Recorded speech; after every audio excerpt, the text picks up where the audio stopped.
Okay, so we're going to be talking about building the panning chart and kind of what that looks like. The panning chart essentially is designed to give us kind of just a general scratch draft of where things are in panning between center, left, and right. I'm going to walk you through how to build it. Some tools you're going to want will be your headphones, preferably because you're going to get really good panning in the ears, left and right, and either a set of Sharpies or some sort of pencil and a ruler, and then some blank paper if you can manage it. So blank paper would be awesome and very beneficial. We're going to be looking at a track from my band Theory of Flight called Spinning, just to avoid copyright issues. And so I'm going to walk you through what it looks like to evaluate that, and we're going to start this from scratch.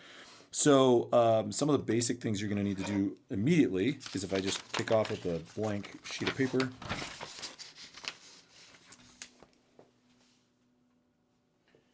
Is we want to just grab our ruler. We're going to draw a center line first, and that's pretty simple. So we're just going to draw a nice, easy center.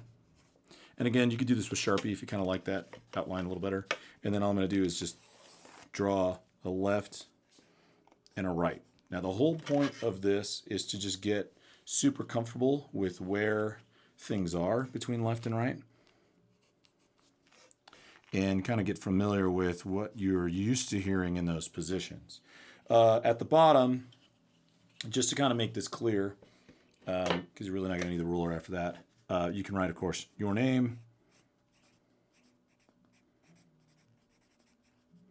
and the name of the song. So this one's called Spinning.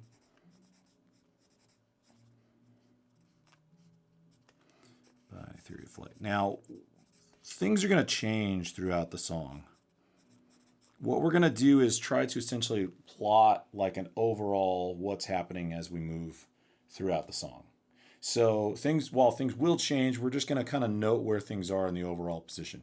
This is going to give us a pretty good outline for what we should be doing with our own mixes as we set them up. So let's get this song started. I'm going to lock in, get my headphones on, and start to listen.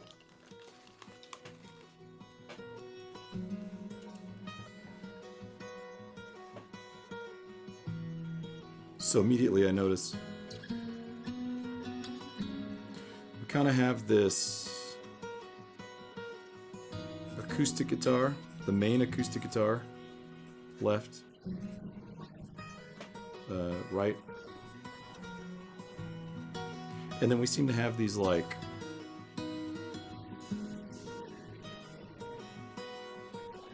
acoustic guitar 2. I'm sorry, this one's just left. I'm sorry, that's just right. I wrote that on left. We go look at, there's another one over here, AC guitar. And this one could be considered 3. So these ones are very individual. Then we got that lead Vox right down the middle.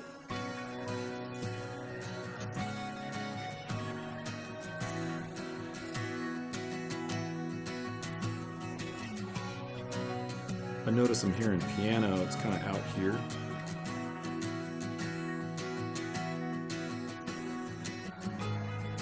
There's an electric guitar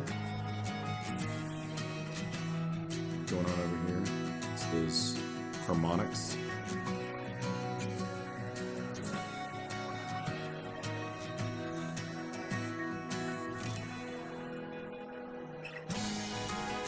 Ooh, good, okay. Now I'm getting drums. Got kick down the middle, snare down the middle. This other E guitar, I'd almost call this the kind of lead,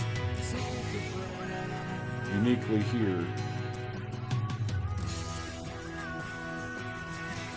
Bass down the center.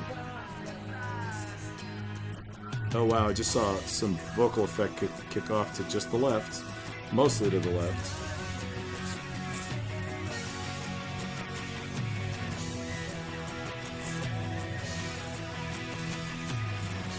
Now as you start to digest these,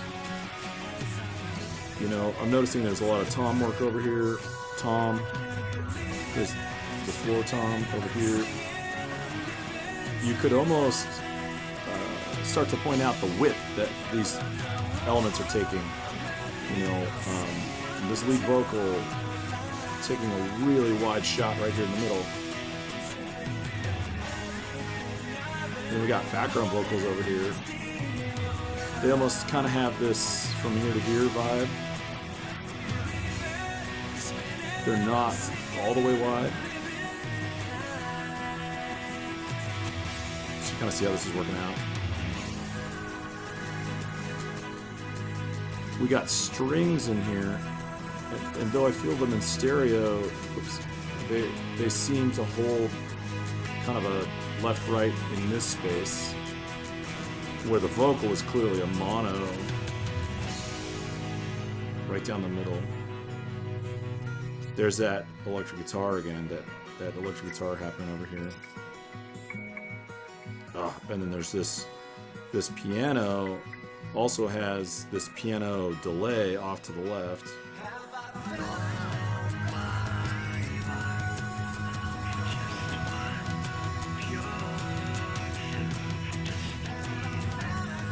Wow, these low BGVs. So you're seeing these low background vocals happening over here.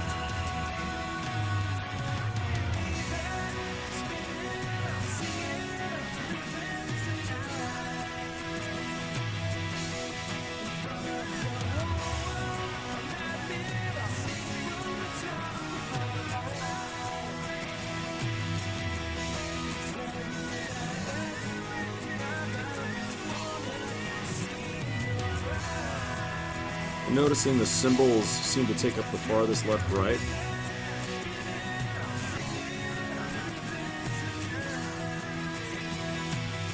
Look at those strings again.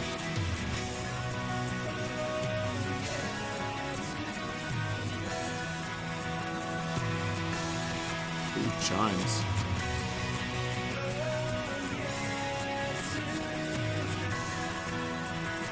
Oh, chimes kicked off over here. So,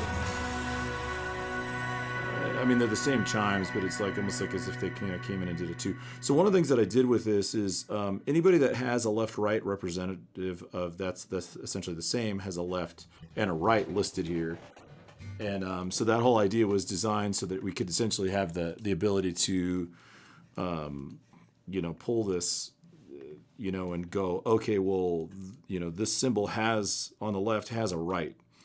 And we can see that that's just the same, essentially the same pair brought in. But then we noticed that the BGVs weren't literally listed as in the same way as BGV left, BGV right. And that's because every now and then a different line would kick off over here versus over here. Sometimes used the same, sometimes used differently. But I think I would say some of the biggest things to really look at is, who's encompassing, this realm, this essential realm right here.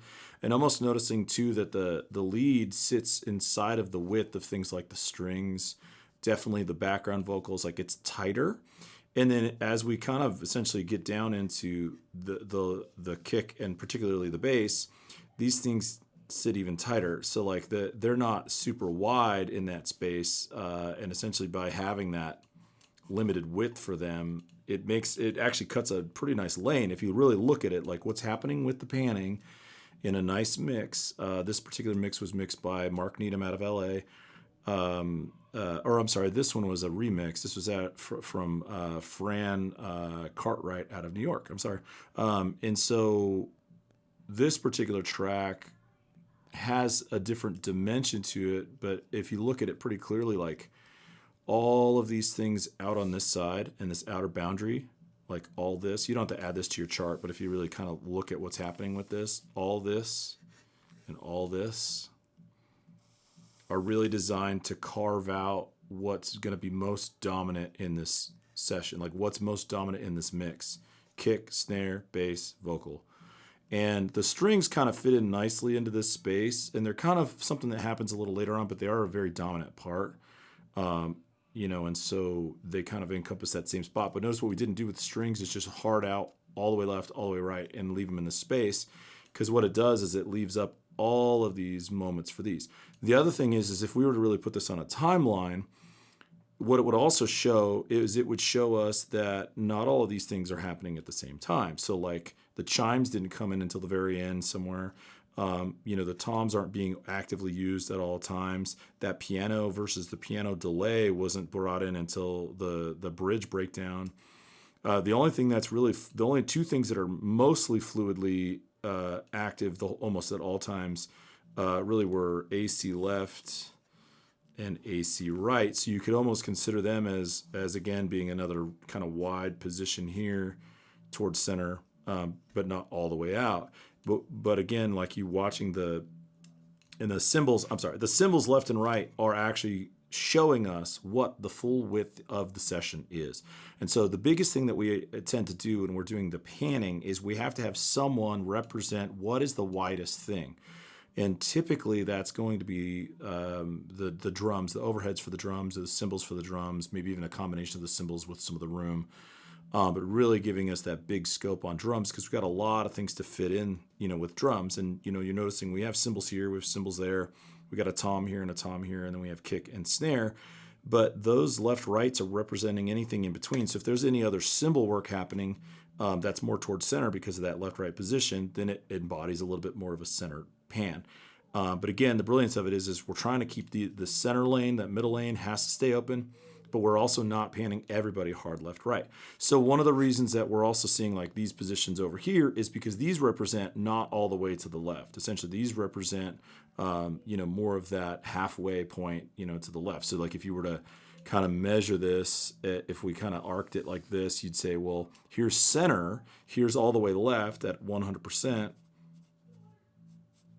And then, if you mark out the halfway point, this is left at 50%.